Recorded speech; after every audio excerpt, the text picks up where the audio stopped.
Hey everyone, welcome to Tech Bytes Takeover, as I like to call it, Between Two Geese. I'm Tyler Jurgens, Senior Technical Product Marketing Manager here at Veeam. Man, that is a gooseful.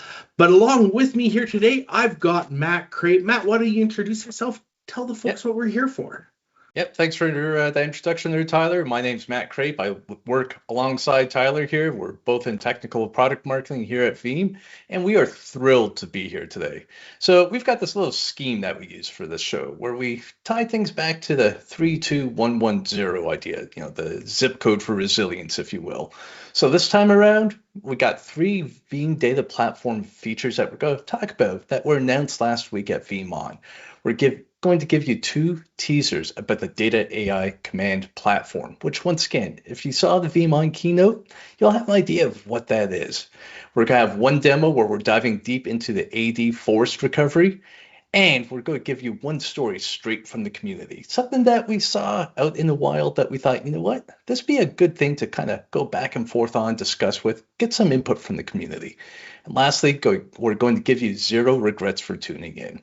So with that, let's dive into things here. As a lot of you probably know, we had VeeamON in New York City last week. It was a big event. There was a lot that was going on. Tyler, you were there. Why don't you give us an idea of kind of what were your thoughts around the event? VeeamON is always such a great event to get out to. The sessions were amazing. We had a lot of good sessions, good presenters, a lot of good knowledge was shared. But you know what I really love most about the VeeamON event, getting out there in person, is to talk to the people, talk to our organizations that love to use Veeam. We've had customers there that have been at every VeeamON since the very first VeeamON. So getting those conversations, getting into those discussions is really what I like best, right? Like I just like to talk to the people, see everybody again. And really, like some of the conversations were really great. We had a good conversation with the customer that was using, Veeam Data Platform, new customer to Veeam Data Platform, and they were going through a migration from VMware to Hyper-V. And I got into a little bit more about that, asking them, hey, if you're using Veeam Data Platform, are you using Veeam Recovery Orchestrator to do your migration? Because there's a lot of great abilities within Veeam Recovery Orchestrator to help automate those kind of migrations from VMware to Hyper-V. And this is some knowledge out there that, that customer didn't know, but he went away with a few takeaways that he could use to, improve his migration strategy. So there's so much to learn within the VDP platform, within the Veeam Data Platform, that just keep tuning into, our Tech Bytes takeover with Matt and I. We like to share all this knowledge that we have learned throughout the years with you. So it was definitely interesting. Love the event, love the people. Yeah, and I think there was a lot to take away from that, right? So obviously there's a whole lot of talk about, the data and AI trust that Veeam as a company is delivering, the vision that we're delivering on. There's also stuff about, Veeam Data Platform. And, for those of you who missed it, make sure that you go to veeamon.com. You can still register to watch the keynote. There's some online exclusive sessions there as well, some deep dives, whether it's about talking about product, talking about futures, talking about a little bit of what might be in the pipeline. Lots of great content there. But Tyler, I know you saw something during the keynote that you wanted to talk about a little bit. Yeah, absolutely. Anand had a great keynote speech here about the data and AI resilience module, and we've got a great clip here from Anand to talk about it here. So why don't we cue that up and see where that goes?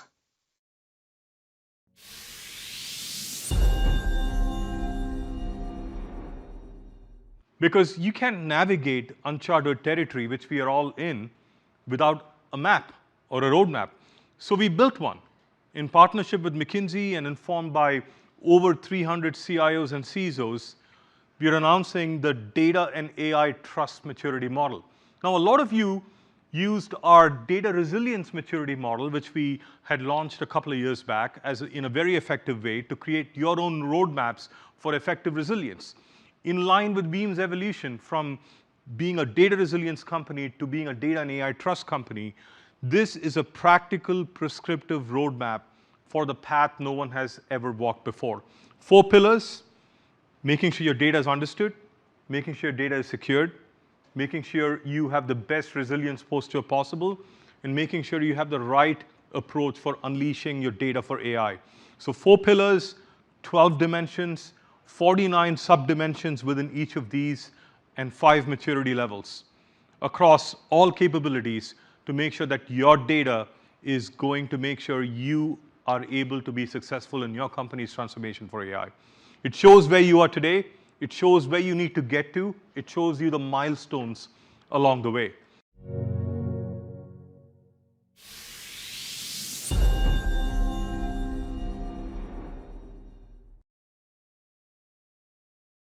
Yeah, what a great clip that was, right, Matt? I really loved how Anand really dived into providing that vision and that plan for the organizations out there to make sure that they are able to stay resilient going forward. What were your thoughts on that? Yeah, I love that it's really a blueprint and a vision to make sure that you're doing everything you can. Of course, Veeam, we're a leader. We can help you out with the technology and the bits to get you there. But it's really about converging between what the business needs and what the technology can deliver, right? This is a great way to have those conversations, to pull those key stakeholders into those conversations and figure out what does this look like for each and every organization out there. So it's definitely a fantastic vision, and we're seeing the execution on that as we go along here. But that's not all that was shared at VeeamON, right? Let's dive into a few of the specific announcements around Veeam Data Platform v13. So first off, we saw some enhancements coming as far as it goes for hypervisors. Right? Tyler, I know you actually delivered a session there around data portability, and this seems to line up exactly to kind of what you were talking about there. So why don't you dive into this?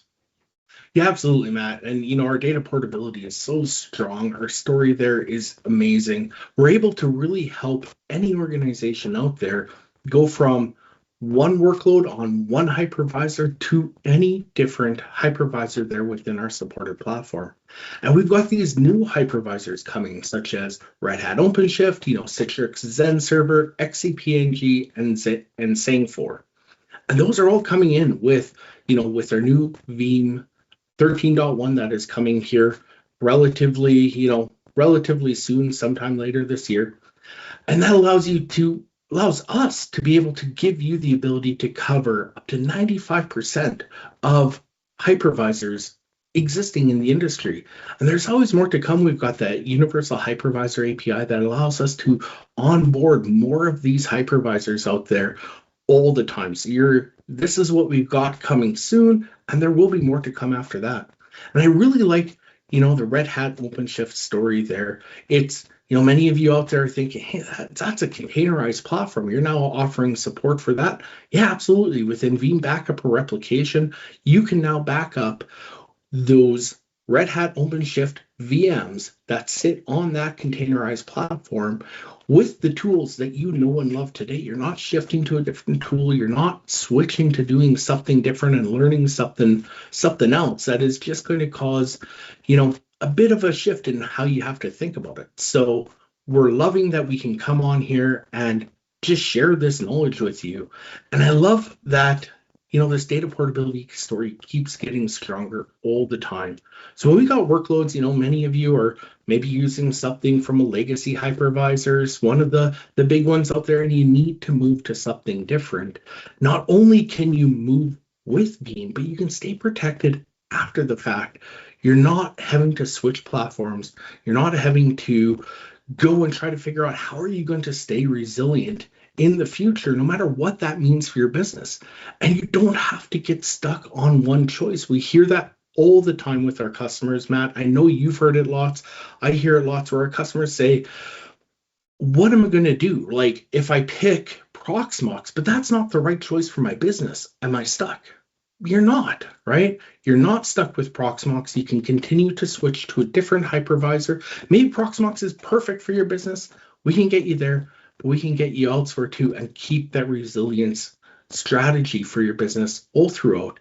And you still have access to all your old backups too. You're never locked out of your old data. You can continue to use that to protect and recover in the future. So you've moved off of one hypervisor, moved to another, moved to a third. You can still access those first backups. It's a great tool, great ability that we give you, empowering your business to just stay resilient.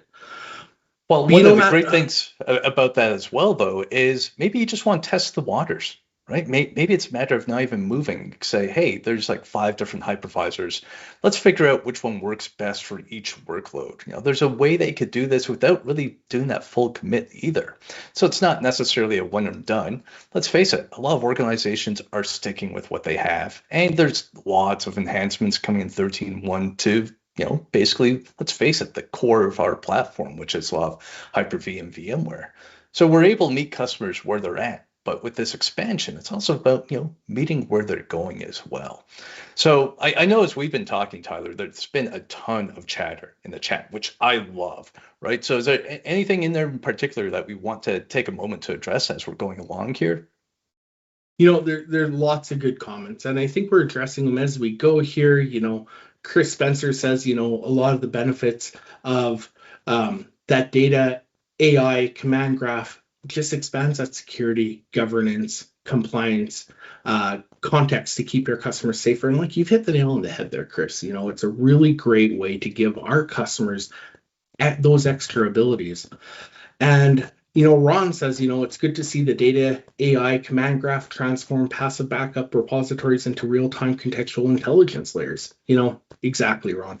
It's a great ability for us to give you more information about your data, more data about your data. It's a great tool out there, really expands your capabilities out there.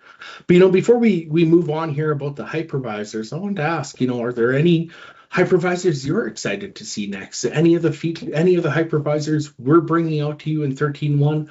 What's exciting for you out there? What platform are you looking forward to seeing? Please drop your notes into the chat, and please ask your questions live. That's why Matt and I are here. That's why we love doing this. We love to talk to you out there, see what challenges you're facing, and see what we can help to do and move to forward together.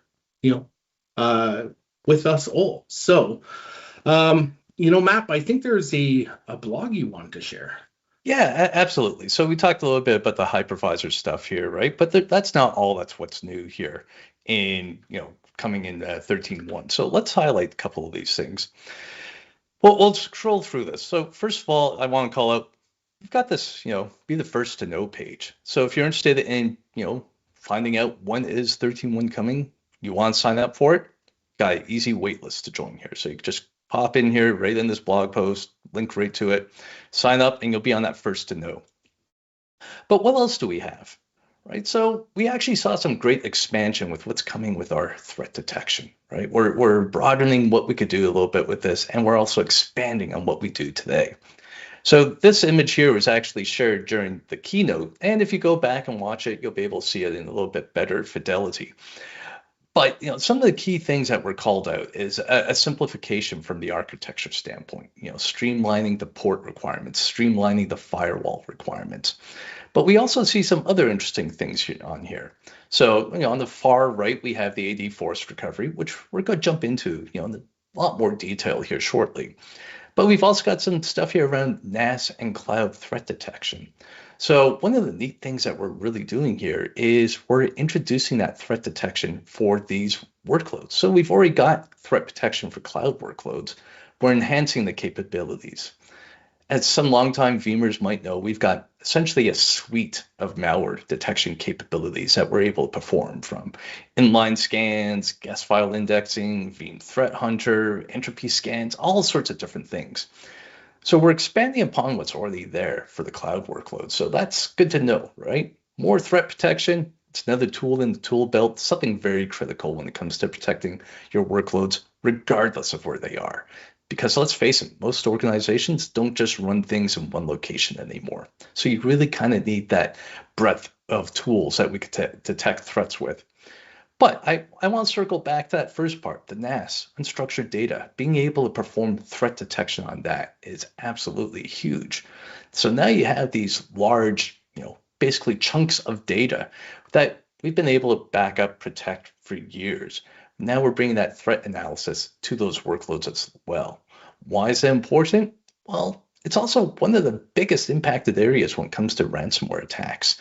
Quite often, permissions are fairly flat, so if a customer or end user has access to the NAS, it's not a big deal for the malware to actually encrypt everything on there. So this is really about ensuring that when you're performing any sort of backup, that you can perform that clean recovery as well. The last thing you want to do is start reintroducing the threat back into things. Tyler, I've talked a lot. Do you have anything to mention on any of those? You know, absolutely, Matt, and I can talk on length about this whole topic. It's a great addition that we're adding, but we're also adding some in there for our service providers out there. Many of you are running, Veeam Cloud Connect Backup out there. You're ingesting a lot of your customer data and aiding them in their resilience story. Well, now you can also scan tenant backups stored within your Veeam Cloud Connect for malware and ransomware. So it's a great addition that we're adding there for our service providers as well. And for you customers that are using your service providers, this matters because now you can offload some of those heavy lifting tasks to your service providers who have got much bigger and possibly more robust backup strategies and backup storage than you do, so they can take that heavy load on that ransomware scanning. You don't have to worry about that. They can make sure that when they are recovering for you, they're recovering clean. Absolutely. So let's dive into a couple of the other things, right? So full disclosure, I wrote this blog, so take it for a grain of salt. But some of the other things I want to call out in here, we talked about the Universal Hypervisor API. That's really a key thing going forward here, right? It really changes the way that we can onboard new hypervisors. We saw at the beginning, we're covering about 95% of the market, but there's always going to be these other use cases. So we've developed this Universal API as a way to really work with the vendors to make onboarding that much easier. So expect to see much more news on that going forward. A couple of other things I want to call out here. Kind of snuck this in. If you're a fan of our Veeam Intelligence, we got the backup admin agent. So that wasn't necessarily called out at the show itself, but I want to sprinkle a little something in there. So make sure you read that. But let's take a look at, arguably one of the largest announcements that we've had in a long time, the Data AI Command Platform. We want to take a moment to talk about this to kind of paint out the vision of what this means. Once again, if you haven't seen the keynote, you can still go watch it, veeamon.com. You can register. The content's still going to be live till June 12th. But we saw a fantastic visual and explanation and the vision for what this will be. This is going to become that control plane where you can start, basically think of it as a way to manage multiple, Veeam backup and replication instances, but manage your infrastructure also at a larger scale, all from a unified console. So what does that actually look like? Well, from the Veeam Data Platform side, we're going to have what we call the Data AI Resilience module. That is actually going to be what hooks it up from the on-premises to the cloud. What sort of data is it sending? It's going to be largely think things like metadata.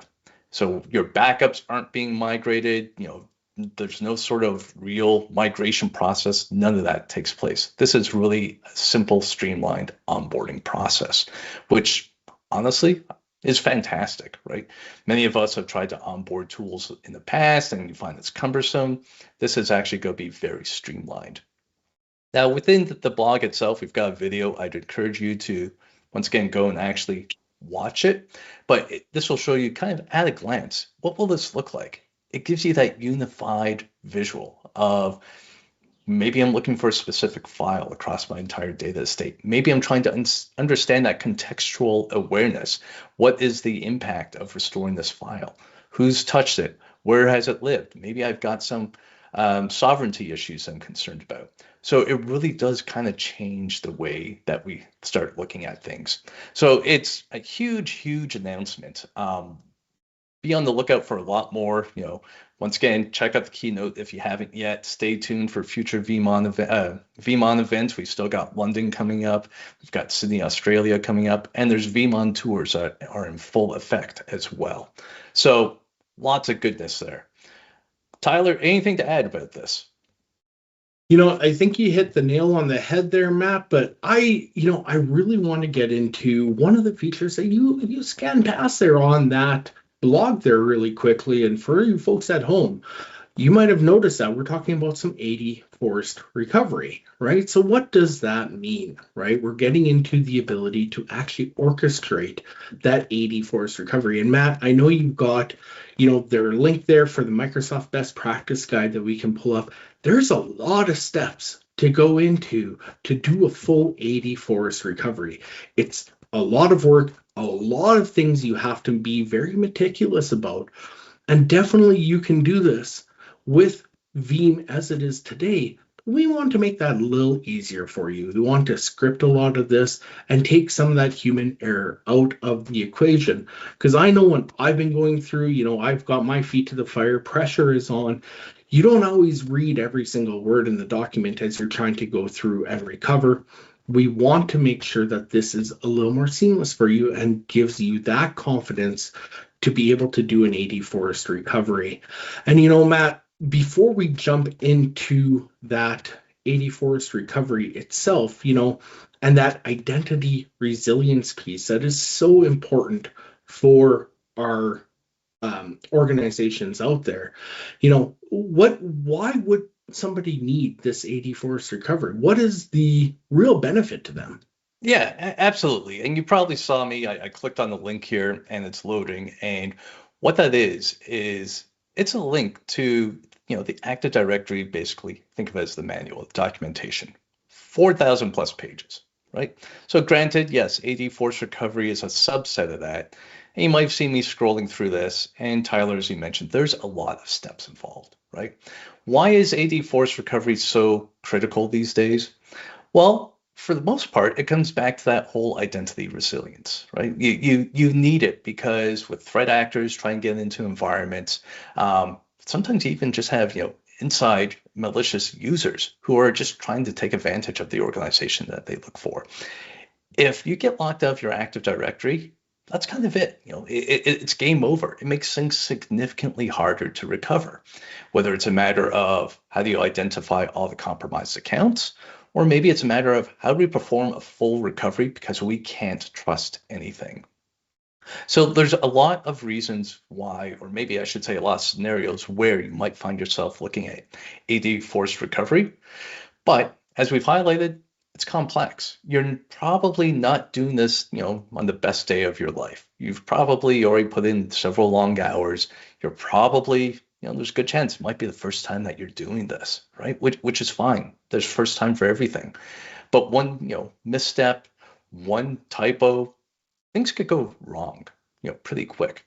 So that's where the AD forced recovery really comes into play. It's about really automating a lot of this. So before we hop into the demo, Tyler, I'm going to ask you, is there any other chats that we need to address into chat? Just take a little pause here. I mean, absolutely, Matt. There's so much going on in the chat. I think we're seeing a lot of great comments from people out there, helping us out. We got Ron here sharing a lot of the information about, that, the Universal Hypervisor API. And, Ron wanted to say kudos to the blog, Matt. Like, you did a really good job on that. Thank you, loved Ron. reading it myself. But, if we don't get into this demo, we're not going to have enough time to show everybody what we want to show them. So why don't we jump into that? Let's walk people through what we want to show. We got some stuff that I think is important to recap for what's on the truck today. And then we can also get into what is with that AD force recovery itself. So take it away. Absolutely. So, let's paint that picture. What can you do today? Right? So there's a lot of things that we could do today. We already do, Active Directory backup. This is probably very familiar for a lot of you folks out there. We could restore application items. And if you haven't seen this, I want to take a moment to show it. It's probably nothing new for a lot of folks out there, but this is totally worth the while if you haven't seen it before. So what I'm doing right now is I am going through an Active Directory backup that I have, and I'm using one of our powerful Veeam Explorers. And what this really does is it lowers the bar for entry for skills to actually perform individual object recoveries. So think of this as, something maybe on a smaller scale. Maybe your administrator account was compromised and you want to actually restore it. What does that look like? Well, you can actually go in here and start, investigating. So let's say, for example, I want to go look for users. Say I know something's happened to Tyler's account. I'll go in here, I'll find Tyler. So there he is. And I've got this handy dandy button up here that says compare attributes. So if I do this, it'll basically compare the attributes between backups. But what's really cool is I can say compare with production. So you'll see here it's prompting me for a password. Tyler, why would it be prompting me for a password in this case? There's a lot of different ways to deploy a Veeam environment here. We always recommend the best practice is not to have it connected to your production domain. So the reason Matt has to authenticate is because these are our production domain controllers. He needs to put in his user and password in there so that he can dig through that Active Directory structure like he is right now and being able to show you what's going on. So that's why you're going to have to re-authenticate there. You can also do a domain bind it to a backup domain if you'd like, but again, you'd still have to jump through those hoops to authenticate against your production domain. But I've talked a ton there, Matt. Yep. Did you change your postal code on these attributes? Oh, this isn't mine. You'll see that in this case, I was able to identify that. Yeah, so somebody changed Tyler's address. So of course, this is just proof of concept, but the idea is you could quickly pinpoint threats. Now, we're here to talk about AD force recovery. So we're going from basically a smaller scale where you kind of know the scope to things that gotten really, really bad. What does that look like? So this is what it looks like in 13.1. You'll see I've got my job here that's backup domain controllers. And right from the menu here, we have this handy dandy restore option. And look at that, Active Directory force recovery. We're able to recover to, VMware vSphere or Hyper-V. And this is a V1 of the feature. These are the most mature hypervisors that we work with. So they have a lot of the APIs and capabilities that we need from the automation standpoint. But this is where things really start to stand out, right? We're able to streamline this process a lot. So it's able to automatically identify what is the force that's being backed up here. And once we select that, we're able to say, do we want the most recent? Or maybe it's a matter of, what? We know that we were compromised 3 days ago. You could go in, you can actually select a specific restore point that you want from whatever domain controllers you're backing up. So maybe it's a matter of you've got somewhere the replication schedule is a little bit different so that hey, I actually have a little bit of a buffer. This one wasn't compromised yet. It really comes down to giving you that flexibility that you need. So with that selected, I need to actually select a restore point. You'll see it takes us to the next step here, right? All of this is guided. So here is the domain controller that we're restoring, fairly straightforward, which is great. What credentials do we need, if any, to perform this restore? And here's where it gets interesting once again, right? So I'll enter some credentials in here. Once again, ones that you just saw me enter a moment ago. Yeah, absolutely. And, again, it's just so that we can make sure that we're authenticating to the right production environment there. And I know I'm jumping in here because I know it's hard to talk and type at the same time, but what else do we get to choose here? Are we going to be able to select the host? Are we going to be able to select the cluster, the networking? Matt, why don't you keep showing? Yeah, absolutely. And one of the things about the credentials is it's also about ensuring that the person performing the recovery is allowed to perform it, right? So you could still have restrictions on your user account within Active Directory, but you don't want just anyone working help desk to be able to perform this operation. So it's really about ensuring the right person is doing this for the right reasons. So with that selected, we could choose where we're storing it to. Nothing too fancy here. This should be, bread and butter for a lot of the VMware admins out there. Things that you're all used to, right? What host? What resource pool? Because maybe you have something carved out with reservations. If you're performing this as a DR event, you want to ensure that it is running on something very performant. And the same holds true for data store, right? We can actually change the disk type as part of this if you would like. Maybe it's a matter of you're like me, you're the old grade beard, and you like to make sure things are thick provisioned so that you're guaranteed that space, or maybe you're concerned that there might be performance issues, or maybe you're tight on space and you want thin provisioning. Either way, being able to perform this on the fly gives you that flexibility that honestly you might not realize you need as part of a DR scenario. Here's where it gets interesting as well. You could choose to basically customize the folder, the BIOS UUID if you need to change that for any reason.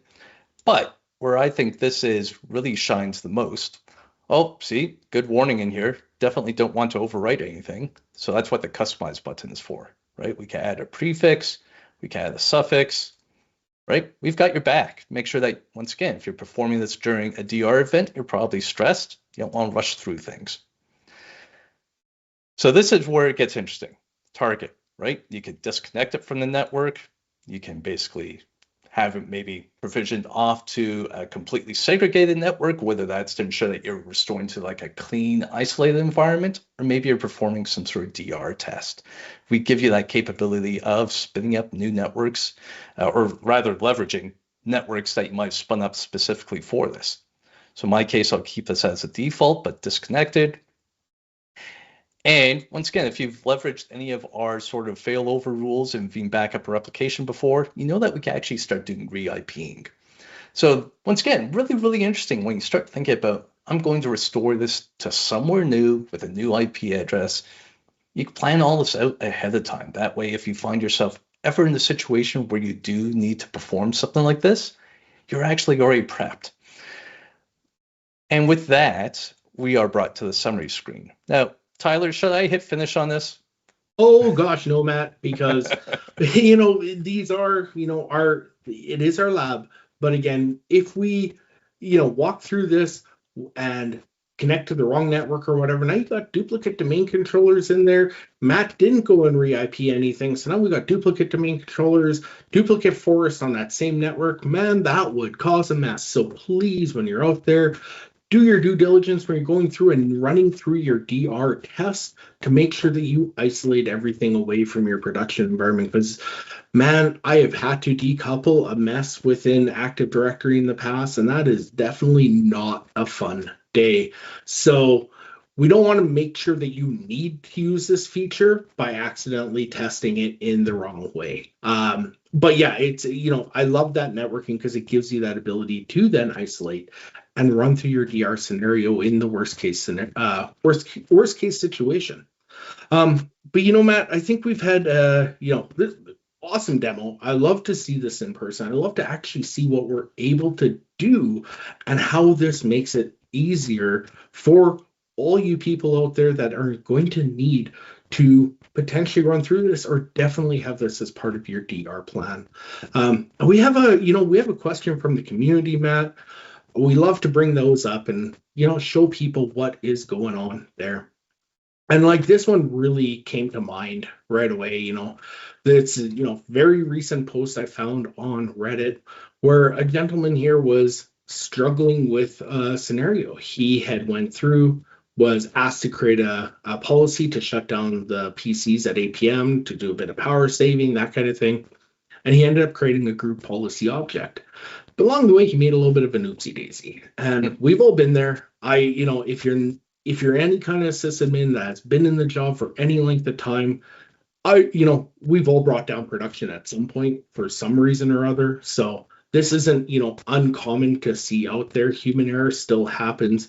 And often out there, we're inheriting other environments, right? You're coming in, maybe it's a new role, and you're having to figure out what is going on with that environment that you've inherited. I've done that plenty of times in the past.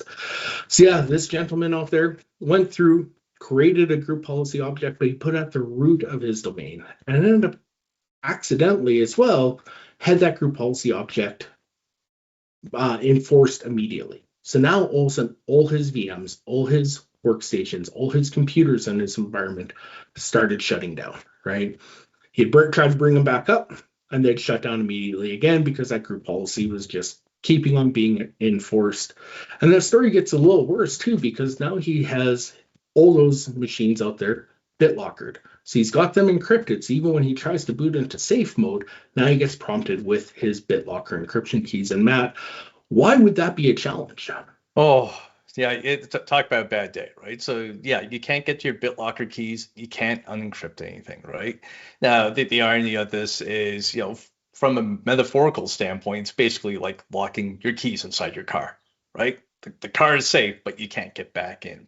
So this whole story, like reading it, Tyler and I were talking about this. We have the fortune of kind of like hindsight, right? We're not the person going through this. We're not the person trying to solve this problem. And it's like, well, yeah, here's a problem. They shouldn't have done this. They shouldn't have done that. Or said another way, there was probably a lot of, it seemed like a good idea at the time, right? So what's interesting about this story is there's actually kind of multiple ways that you can kind of target it, right? Going back to what I was showing you earlier with, the Veeam Explorer for Active Directory, if you're able to actually pull out individual objects, say, for example, like a group policy to roll that back, right? That can definitely help in a situation like this. But Tyler, I know you've got a whole bunch of other thoughts on this as well. Yeah, absolutely. And so, when I started reading through this post, I started thinking, what would I do in this situation? Where would you go to get your environment back up and running? And maybe you have to do a full Active Directory forest recovery, but maybe there's a few other parts that you could get into as well. I was thinking, hey, even if you've taken down your Veeam server, because looks like this guy had his Veeam server also domain bound, which is also, prone to the same Active Directory GPO that he put in. You could still recover that configuration file to a different Veeam server, get you back up and running, and then potentially try to either restore that one GPO to earlier state, something good state, or maybe you have to go through that full Active Directory forest recovery to get yourself back up and running. That's why I really like the story, because it's like a situation where it's not just one error that caused the problem, it's a confluence of errors, right? There's multiple different configuration challenges this person faced, and it just compounded all at once to put them into a pretty bad situation. But with Veeam, you've got your backups on Veeam Data Cloud Vault for that offsite storage at immutable encrypted backups that are safe to recover from in kind of situation like this. And you have that configuration backup offsite as well, part of your best practices there, so you can still get out of even what would be a really terrible day. Absolutely. And just look at some of the comments, David saying, it's a good chance that this was a hoax. I mean, honestly, for this person's sake, I hope it was a hoax. But even if it was a hoax, I think there's still a lot that you could take away from this, right? There's still a whole lot of, you shouldn't do this. I could see why somebody would ask to do this. Still a learning experience. I also saw, Jason asked a couple of times about, Proxmox. Jason, we are not done with announcements, right? VeeamON is still very much, like I mentioned earlier, there's still a few more events, right? So expect to see more announcements coming out as far as what's coming. That blog post, that was just the tip of the iceberg as far as what is actually on the truck, what we can expect to see coming in the 13.1 release. So lots and lots more coming in that. Now, Tyler, I know we're running way over time here. Anything else that you want to add as we wrap up? Matt, I would love to spend a lot more time here, and we are running a little short on time. Question from Ron, though, and I want to address this here before we call it quits for the day. How does the new data AI resilience module bridge the gap into a hybrid SaaS management module without requiring existing on-premises Veeam estates to migrate? It's a great question, Ron. So what we're going to be doing is having an addition into your Veeam backup replication to your Veeam Data Platform that will allow it to just transport up that metadata into the data AI resilience module. So we're not copying your data itself. We're just importing that metadata into that platform so that you're able to use that data AI command graph to really visualize it and give you more data about your data, right? Really visualize that, and allows you to do a lot more things with a good quality DSPM model and more. So, I think we're running out here, but we want to say, please, we threw a lot at you today, but we want to hear from you. What would you like to see more of in future Tech Bytes takeovers? Or, I just prefer to call it Between Two Geeks because we like coming at you, honking at you here. So drop us a line, drop us a comment in LinkedIn, message us. We're always here. We always like to see and hear more of what you want to see and hear more of. So our next episode is coming up in what, Matt, 2 weeks already? 2 That weeks. seems awfully quick. Yeah, we're going to be back at it. What's that, June 4th? I don't have a calendar handy, but 2 weeks from today. So if you have any ideas on things that you'd like to see more of, whether it's more from v13.1, more of what's available today, feel free to leave a comment, reach out to us directly on LinkedIn. We're always happy to see what we can do to help answer those questions.